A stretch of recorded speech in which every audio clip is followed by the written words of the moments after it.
तुमच्यासोबतही कधी असं होतं का? कामाच्या गडबडीत लक्ष नसल्यामुळे साडीवर तेल सांडतं. आज माझ्यासोबतही असंच झालंय. बघा माझ्या साडीवरती किती तेलाचे डाग पडले तर. चला तर मंडळी, आज तेलाचे डाग कसे काढायचे तर बघूया.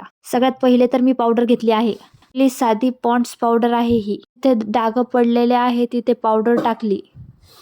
बोटाने छानपैकी व्यवस्थित त्याला पसरून घेतली. आता पेपर घेतला आणि पेपर त्या डागावरती ठेवून इस्त्रीने चांगली प्रेस करून घेतले. मिनटं प्रेस करून घेतली. मग ते थंड झाल्यावरती पेपर काढला.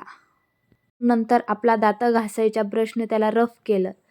रफ करून सगळं पावडर वगैरे त्याच्यावरचं काढून टाकलं आणि शेवट कॉटनच्या कपड्याने ते पावडर पुसून घेतलं आणि तेलाच्या डागावरती पावडर टाकल्याने गरम प्रेस फिरवल्याने पावडर तेल शोषून घेतं. त्यामुळे आपल्या कपड्यावरचा डाग सहजपणे निघून जातो. तुम्ही पण ट्राय करा आणि चॅनलला सबस्क्राईब आणि फॉलो नक्कीच करा.